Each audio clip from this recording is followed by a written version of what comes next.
You're listening to the Change Management Review podcast, where we bring you the best tactics, strategies, and actionable insights for organization change. We talk with impactful organizational change practitioners and leaders. And now your host, Theresa Moulton. Welcome to the Change Management Review podcast. My name is Theresa Moulton. I'm the editor-in-chief of the Change Management Review, and I am here with Dr. Leandro Herrero, and he is the Chief Executive and Organization Architect of the Shellfront Project, and he has spent most of his work working on concepts like viral change, and we are going to be speaking with him about structures and learning more about how organizational structures and building on them and impacting them really affects the way that an organization operates. And so let me share a little bit more with you about Dr. Herrero. Leandro Herrero is the chief architect of projects for our clients. For many years, he has been on a quest to create remarkable organizations. A clinical psychiatrist and academic by background, Leandro moved into the corporate sector, taking up senior leadership positions in several multinational companies, both in Europe and the US.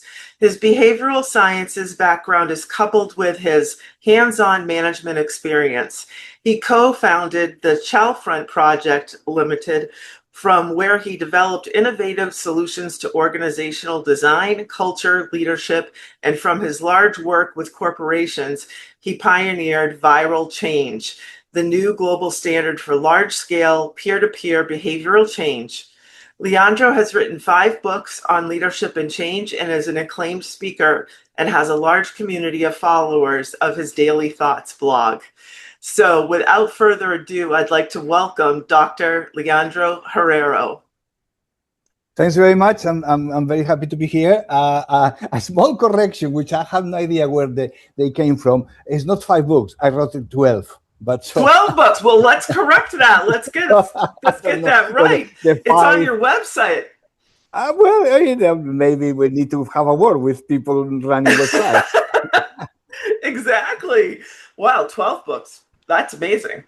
And so, Dr. Herrero, help us understand how you came up with the idea of viral change and why it's such a new and different concept to some of the traditional organizational change approaches out there today.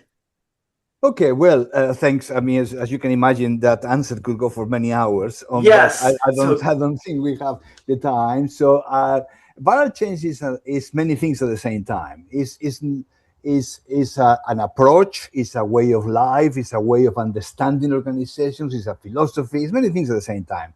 And the last thing that I don't want to say is that it's not a method, even if everything is a method. As somebody said, a method is a trick that you use twice. So, but in reality, it's an approach. It's a way to not just understand, but in a very practical way, a non-theoretical way, to create large-scale behavioral and cultural change in organizations. So it's large scale. It's not a small scale. It's not about the changes that you can do at the leadership level, team, for example. That's fine. That's another thing. But it's not a large scale. That's a bunch of guys that need some help, and that's what it is. Behavioral and cultural change, because behavioral change is the core. There is no change unless there is behavioral change. So our focus is completely on the behavioral side of things. And behaviors create culture. And then the platform, as we call it, as a viral change platform, takes care of many things at the same time. Takes care of communications, takes care of a scale of the behaviors, take care of storytelling and many other things. So it has different components that they are put together at the right time in the right moment. So it's not about saying, well, it's about communications and the rest will come, or we do first leadership and then we do something else. It's all at the same time.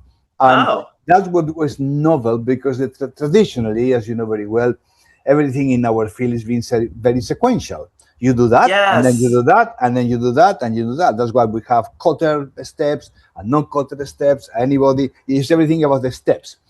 Frankly, not even when we started, but certainly not in 2026, nobody can deal with the steps anymore. All the steps happen in one afternoon. So Yes. anything that imagines a reality that you can kind of plan and cut and say, I'm going to do that, and then when people are ready for that, I'll do the next thing, and then I'll do the next thing. It's just absolutely absurd these days, and it was absurd before already, but people didn't notice that. So that's what it is. It's based on these fundamentals that I just initiated to explain to you: the behavioral base, the realization and the use that the best and strongest force of change in organization, and I'm making a strong words on purpose, is peer-to-peer. It's not top down. It's not top down. Nothing to do with what the leaders do or see, whatever. Despite what all the leadership literature says, it's what you see around you, and that's your peers. So if things change at that level, we'll scale. It's a way to scale, because if any of the individuals can bring 3 or 4 more people to the party, and there are 3 or 4 more people, that's how it scales. It's also, and it's very important and relevant for the topic of the article, is also counting on a lot on the informal organization more than the formal organization. All the traditional approach has been the formal organization, the formal structures, where we do with meetings and committees and teams and everything else, and in a structural, hierarchical, military way almost. But there is another organization that is informal, is invisible, is there. People haven't paid attention for that for many years. Now it's coming and say, hey, there's something there that maybe is not just an anecdote. It's something that is at the core of what we do. So the informal organization is very, very, very important for us, and it's the number 3 of the. And then we have a storytelling, which is an accelerator, and maybe it's a topic for another day. So everything goes faster with a very good set of stories. But so the story is not for the sake of having them. It just has a purpose of accelerating change. And then finally, what we call backstage leadership, which is a leadership that works from the back, not from front, not with the PowerPoints, not telling people what to do. It's like a stage manager, as an architect. Wow. Is a backstage, and obviously leaders need to learn to play that role, because it's not the normal role that they have been told that they have to play. On the contrary, people think they have to be very visible and very vocal, and if they are not like that, then everything falls apart. That's nonsense. People don't come to the car park every day thinking how my boss is going to behave today, because then I will behave in that way. So what matters is what is around you, and the combination of these things I explained to you in a very poor way in about 3 or 4 minutes. That's viral change, and that's what that's what we do. Well, it's amazing. I don't think you did it in a very poor way. I think it was very interesting. And it brought up some questions for me, such as leaders playing a backstage role. How do you enter an organization as a executive consultant and work with an executive to convince them that that's the role that they need to take to access this other system of organizing, so that viral change can actually go into effect? Actually, it's not that hard. Okay. It's a very easy job, because you have to go and tell the leadership team something like, you think you are powerful, you have no idea where the power is, and it's not you.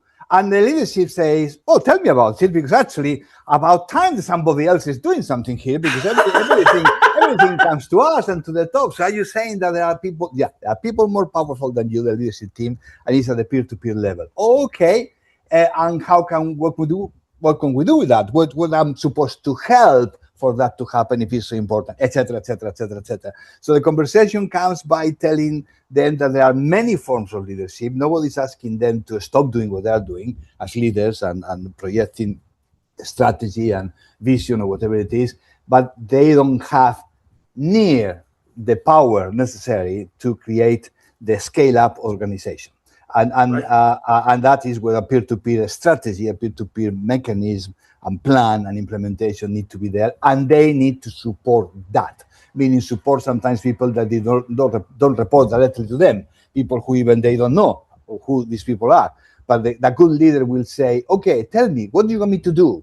And my first answer to that is to say, I'll tell you first what not to do, and then we will go from there. And etc. The conversation comes like that. So that's again in a nutshell. That's how we engage. But it's maybe years ago we would have had a different conversation because people. But today, I think leadership in many parts of the world are willing to understand that there may be different ways. If anything else, because even the older generation have seen that things actually don't work as well as they thought. So there are more and more people saying, "Tell me that there is a different way." Otherwise we will be stuck. Not everybody obviously is ready for that, but that's the answer to your question. And then from that, we call it backstage leadership. We could call something else, but that's how we call it to understand that it's like a theater. Things are happening. There are actors, there are players, script, many things, and then there are people at the back maintaining that and creating the conditions for that. So the leader is the creator of the conditions for things to happen, as opposed to be even the director of the play. Let's go a little further there. Just I'm so curious. So what do you tell the leaders not to do first? Communicate change. Ha! That's great. Not to this. We are going to change. Change is coming. We are going to have a change program. Change. We need to change, guys. Change, and then people switch off the next day.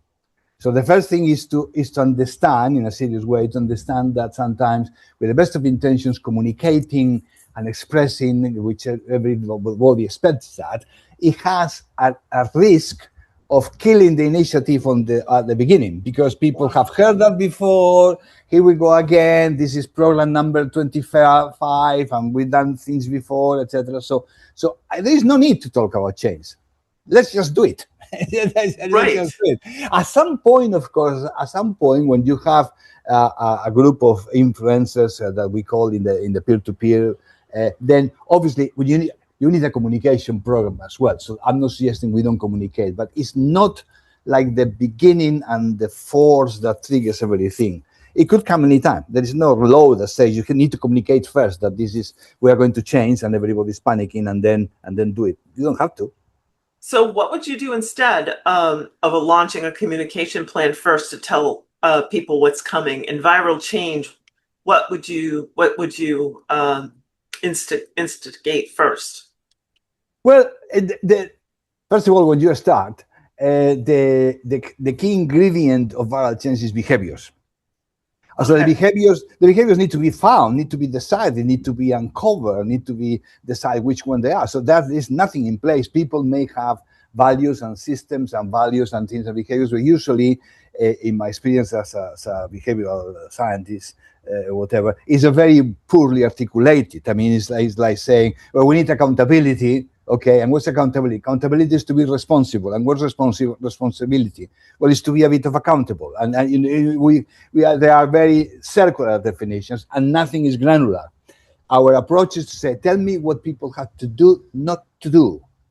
That when you see that at a scale, you can say, that's accountability. Almost the label comes after, not before. So that's an educational process, and also you start from zero. So at that point of entry in the program, there is nothing to communicate to anybody, because still you don't have even the behaviors. As soon as you have behaviors, then you need to tailor that to what is the best time to start having these conversations with people. And the best time is when you have already, that's one doesn't come at the beginning, a group of people that this is connected to the topic in the article. Identify a group of people that are highly connected in the organization. Yes. They're highly trusted. They have been, in our way of doing, peer nominated, no management nominated. So the peers say, you will be very good at doing these things that the company wants to do, etc. And there are mechanisms to do that, which is social network analysis that I mentioned in my article. And then when you have this group, team, not even a team, but it could be a group, usually 5 to 10% of the population. But that we can discuss that forever, because there are there are different models. These are the group that you need to train, and this is what to do on the peer-to-peer. And this is the main group that needs to have the communication. So the communication that time needs to be tailored, that comes at the time that you are starting to train these people, because obviously they need to know why are we doing that, what are the behaviors, what are we doing. That's what you need to communicate, and then it's going to communicate to everybody if you want that. Yes, these are but people don't pay a lot of attention to these massive communications these days on anything, and what you don't want is to kill inadvertently the benefits of having a good set of behaviors, but is expressed in a way that is like a communication campaign. And then there are 20 communications campaigns going in parallel, one about that, another about safety, maybe another about well-being, the other about employee engagement, and people have just smoke coming from their ears, and therefore to say, by the way, there is another one is behaviors. Okay, fine. So it's you kill the whole thing very quickly. So you have to be very careful in timing these things, so they are at the right time and you're not to lose it, because you can go back later on and say, sorry, we didn't mean that. No, once you advance, right. you're advancing. And in viral change, we have a say that there is not just such a thing as a pilot. No, let's do a pilot. I don't know what a pilot is. I mean, you don't pilot a surgery. I'm a medical doctor. You just go and do it. I mean, you don't pilot it. So the same in change. Change doesn't work. Pilot doesn't work. You do it, you do it. You may choose to do it not in the entire organization and select an area. That's a different topic. But the behaviors, like any other ingredients, the identification of the champions, or whatever we want to call them different ways in different parts of the world, is a very important process where the SNA, social network analysis, plays a significant role to say who are these people, and that's what it was part connected with the topic of the article. That if you don't know who these people are, if you don't have a clue about the informal organization that is working peer-to-peer, you think it's there, but you don't know how what's happening, then at the time of people production and numbers downsizing and the rest, you do in a blank way. A body equals a body, and right. but a body equals a body doesn't work in the That's right. organization, because there may be people with more history, with more power of influence. If you say to go home an individual whose presence and habits and ways of doing matters to, say, 30 people. Yes. And it's not the same as somebody who actually, with all respect, sitting in a corner, nobody knows who this person is, and frankly, there has no traction. So we are all equal. We are all, but the organization is not a democracy. We have different roles and different powers, and what the blank reorganizations do is to say, no, about this, so we need 30 from there, 10 for there, 4 for there, and it's killing the fabric without knowing what is that they're killing. They are just killing. Yeah. So it looks very good in the balance sheet in terms of numbers, but you may destroy bridges and ways of communication that they were there and you didn't know. And that's what the value of tools like SNA, or also people call it these days more ONA, organizational network analysis. Yes. I prefer SNA, but that's because I'm old-fashioned. But what it is important to know that this exists and what these people are, because as I say, you can kill a bridge that was very, very important. It was there, and that's the difference. That the traditional model is very, very focused on the top-down and hierarchical organization, the structures, the real structures of the organization, charts, etc. That doesn't tell anything about the interactions between individuals. It That's tells right. about the lines of power, who, but then nothing else. And SNA comes sometimes with incredible findings. For example, you have a division A and division B that everybody thinks they're not talking to each other. And management says they're not talking to each other. There are silos. They're not talking to each other, and they're not talking to each other. Okay, so solution in the traditional way. We put them together under one new management, and now they will talk to each other. And the experience says that they continue not to talk to each other. Doesn't make any difference whatsoever. But also, also, just to finish that, because it's an important point, if you did a SNA, you may see that formally they are not talking to each other, but the informality of the communication is super rich. So these people are talking to each other all the time, but not through the organization chart. If you don't know that, you will kill something thinking that you are doing something good, but we are killing a fabric that was more important than the hierarchical one. You wouldn't know that unless you do an SNA. It would be impossible. Well, what you're saying is bringing up quite a few thoughts for me. One is I agree, because I think the traditional type of change management methodology doesn't have SNA in it. And so this whole organizational system concept is just not there. And the second thing that was coming up for me is with AI, these AI listening tools. I'm wondering if they could help with some of the SNA analysis to bring out some of the richness that might be available. Definitely, yes, and this is happening already. Okay. It's happening already. Everybody's trying to catch up a little bit. Hasn't become, surprisingly to me, hasn't become mainstream. So it still is something that happens, and say, well, AI is, people have their own ideas on what AI is, chatting, box, but actually AI could be very easily factored in the SNA. So the SNA takes that into account. And there are very few companies that are doing that integration of AI and SNA, but it's happening. It's happening, not a super speed. It's not something that comes in the headlines, but it's there clearly. Yes.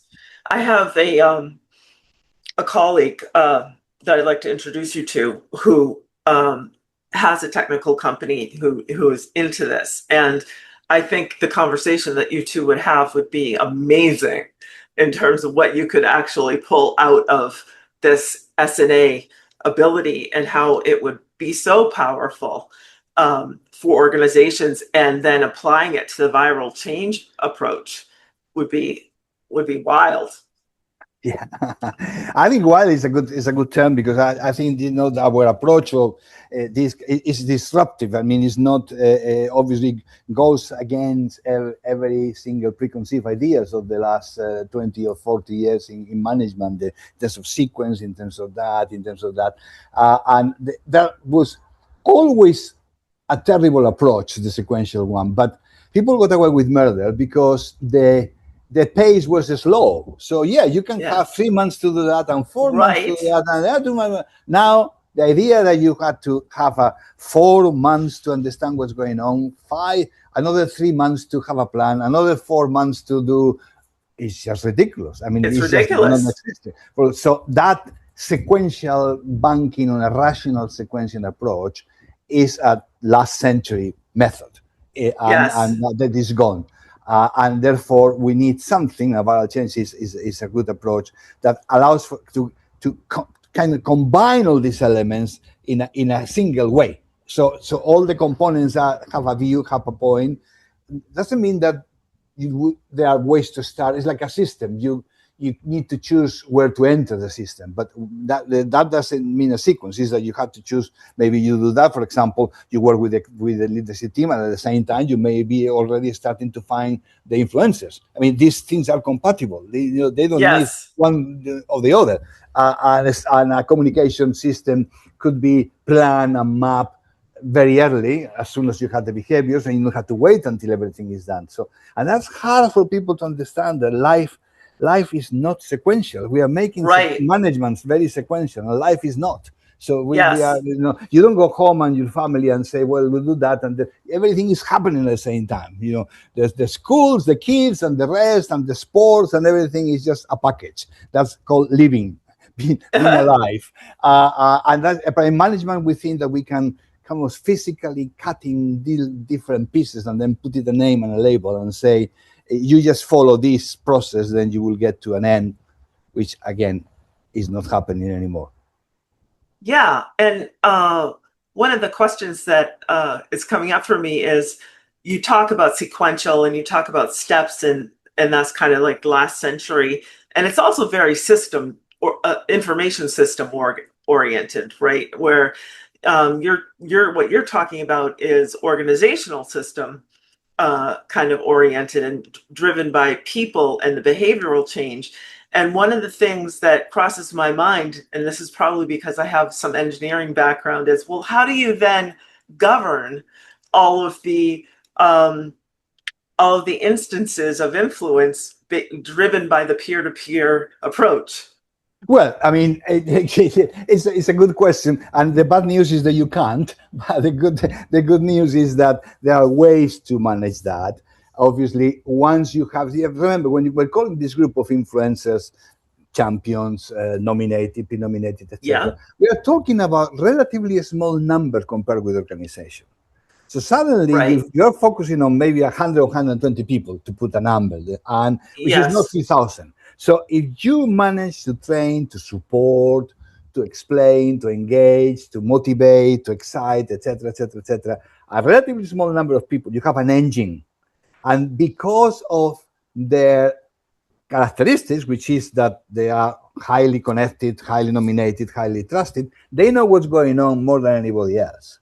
And therefore, anything that is a deviation and goes in the wrong direction, you will know before anybody, before leadership, before anybody. So we have like on the ground mechanisms to see what's going on and track and measure. And we measure the adoption of the behaviors. We measure many things. There's people think in culture there is no measures. Yes, there are. You need to, but they don't look like the numbers in other places. Although these numbers again. So part of the viral change platform is precisely that you mentioned, which is the management, the engagement, and the support. You end up with a community inside the organization that is a community very powerful. And because of the influence, some of them may be managers, some of them may be top, some may be bottom, and a member of this team may be the lady manages the mailroom.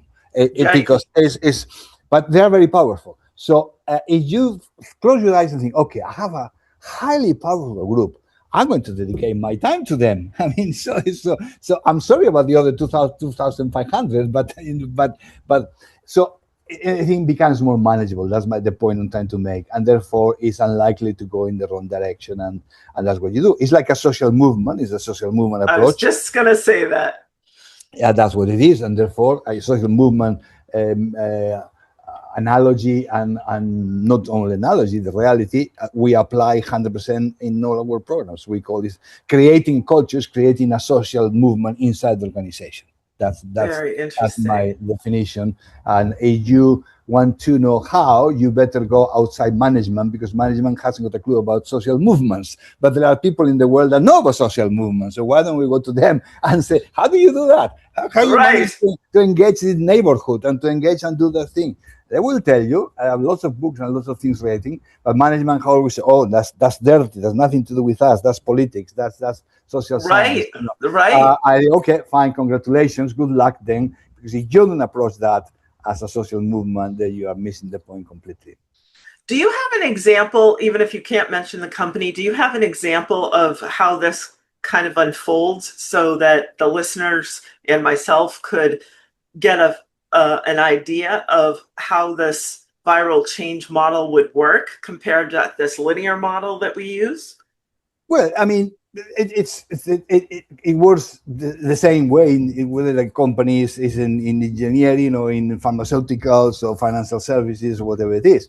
I mean, is the management, the architecture of these components of a behavioral set, a peer-to-peer mechanism, a leadership support from the back, and then the peer-to-peer and as I said, and etc. So these are the ingredients, these are the components that are non-negotiable. They have to be there all the time.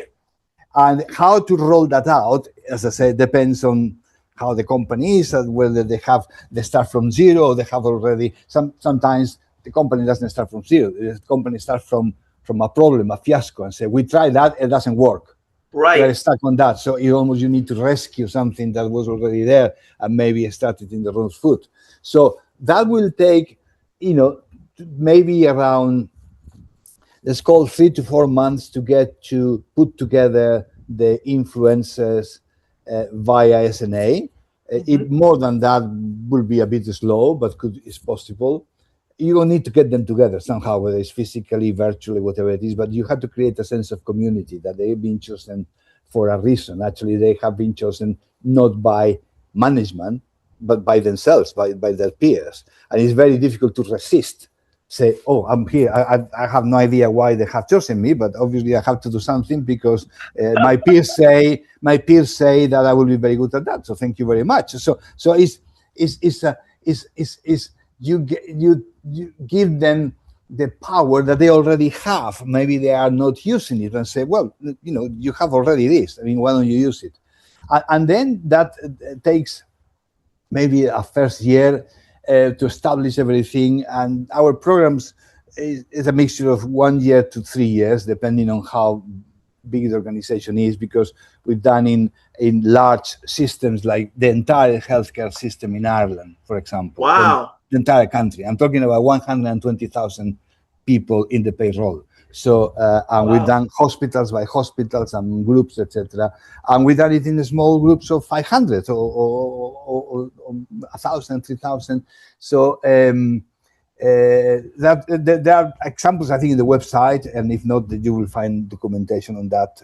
They're all over the place. It's not the examples are not completely transferable because they are very particular on the industry, the location, maybe the language, the culture, and more than that is, as I say, whether you start from zero, like we need to change this culture because everything is, or we are already in a train, but nothing works, and usually it's because they have started in a very mechanistic way, and therefore they say we can't catch up. That people complained, we don't see anything, nothing is work, and we had a program that says it's called change management, where nothing is changing here, etc., etc. Right. And then you have to catch up, which is it's not an easy thing to do, to be honest. I mean, I find it particularly difficult to catch up versus start from a clean. It doesn't have to be a complete clean sheet, but a purpose that is broad enough to say we are going to put together all these mechanisms to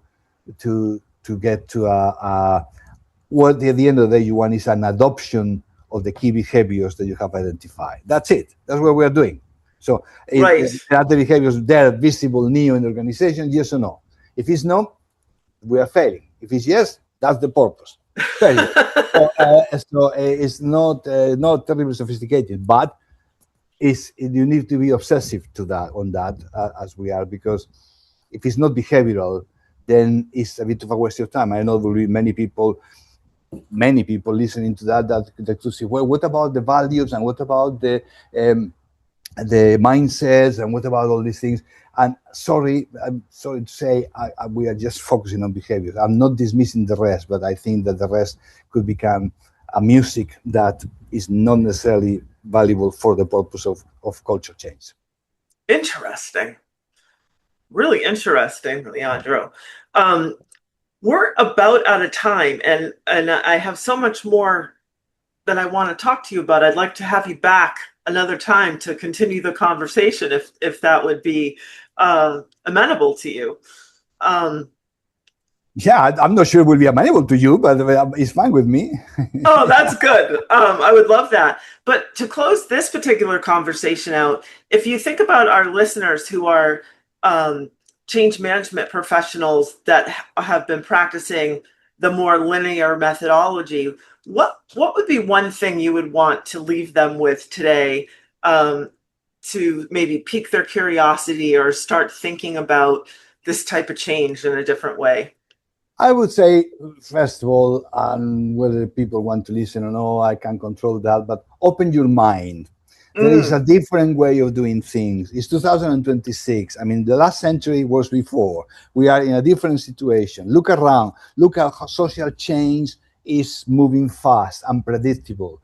Look at political change and the rest. Things are happening at a speed, whether you like it or not, whether it's positive or negative, that is completely different from everything that we think we do in management, that is very stable, very practical, very concrete.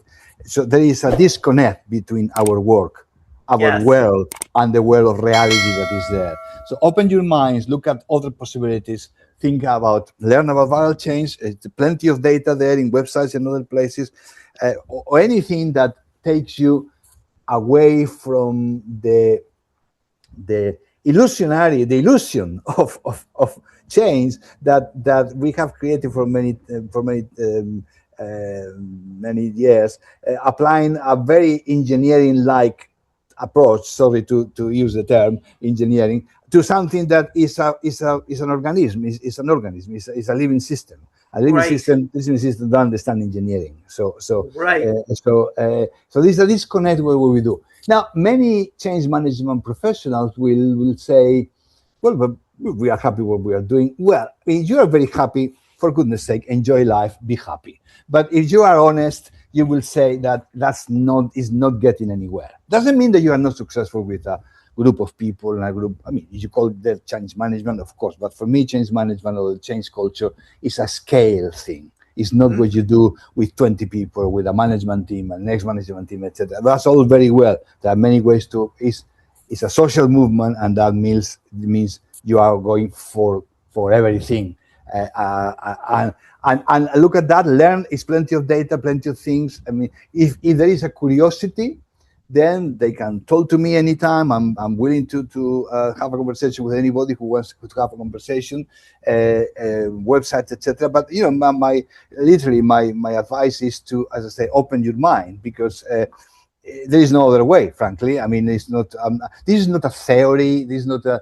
Yes, it's an approach and everything. I'm not a theoretical person. I'm a psychiatrist. I'm a very practical person. I'm a practitioner, and we consider ourselves in the company as practitioners. We practice this stuff. We are not creating and inventing, models and methods. It's practical because that's what we need. We want to do, and we know how to do it. But that doesn't mean the advice. It's not about saying everything that you are doing is wrong. It's about saying there are many things that we are doing that they may have worked many years ago for some reasons, and they are not working now, and it's not a secret. So open your eyes, read, interested, and look at other things. Change your glasses on how you see change in organizations. And then, as I say, I'm very happy to talk to anybody who wants to know more. That's wonderful. That's wonderful. Thank you. And your website is the chalfontproject.com. And how can people continue? So to interrupt for a second, Teresa. There are two websites. It's very confusing, but there are two websites. The Chalfont Project is the main site, and but there is a dedicated viralchange.com. Viralchange.com. Literally, which is more specific on everything that we're talking now. Okay. There's an overlap between both, but this one or the other, you will find materials, you will find things, and you will find also how to connect with us if that is what you want to do. Fantastic.